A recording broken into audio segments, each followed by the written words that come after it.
Мен Зарипова Гүлнур Исур кызы булам. Шушы авылның Биктау районы Юртыш авылының авыл клубы жетекчиси вазифасын башкарам. Без хәзерге вакытта менә Хамит хәзрәтнең изге хәзрәт дип әйтәләр инде, шул хәзрәтнең каберлегендә. Аның нәселе Рис Мөхәммәд нәселе булып саналган.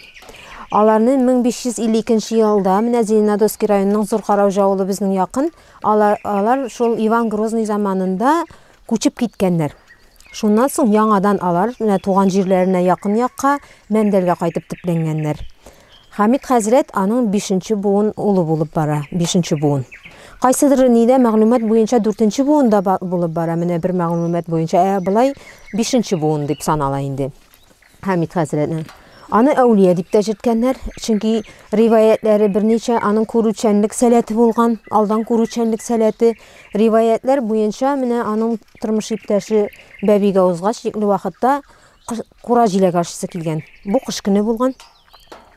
Шуннан соң Хамит хәзрәт идән астына төшеп, ниндидер дәгалар укып сырап, идән астыннан кура җиләгә менә башаткан.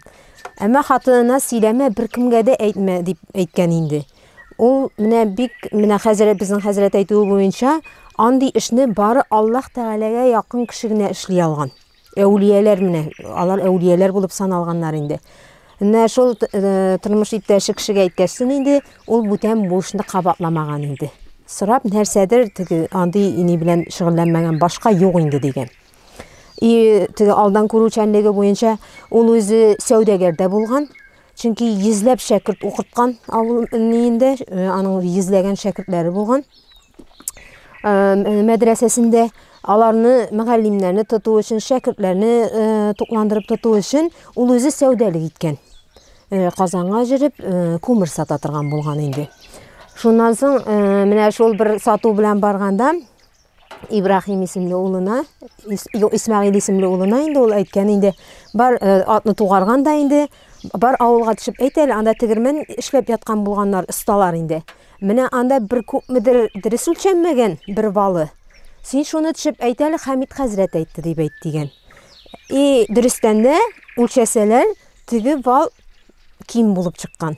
Менә шулна Хамит хәзрәт әйткән кадәр ким булып, шуннан осталар төзәтеп эшләп куйганнар. Менә алдан күрүчәнлеге, менә ул риваятләр инде.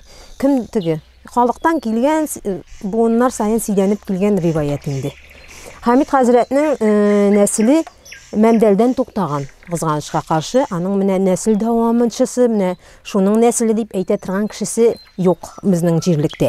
Бәлки менә аларның бөтен нәсел нәсәбәсе шушы Биктау җирлегендә бик күп авылларда муллалык иткәннәр. Сая, Әлдермеш.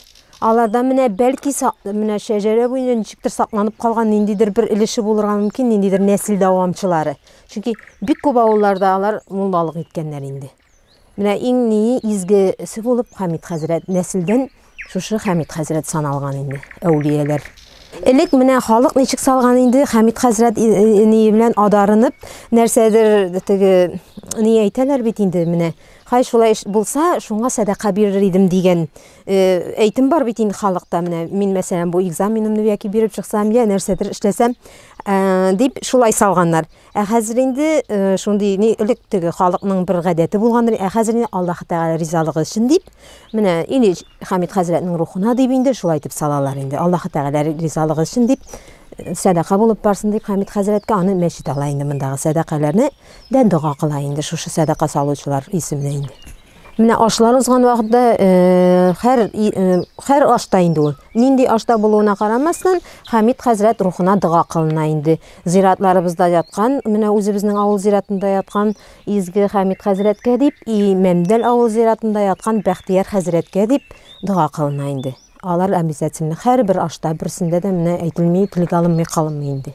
Элеккеләр шулай ярдәм күргәннәр инде. Элеккеләр именно атаклап шул кешеннән күргән дип әйтә алмыйбыз, но алар менә шуңа чын күңелләреннән ышанып инде, шуннан файда им күргәннәрме, һәр нәрсәсенең уңай ягын тапканнармы инде, менә шулай садаканы шулай дип инде салганнар.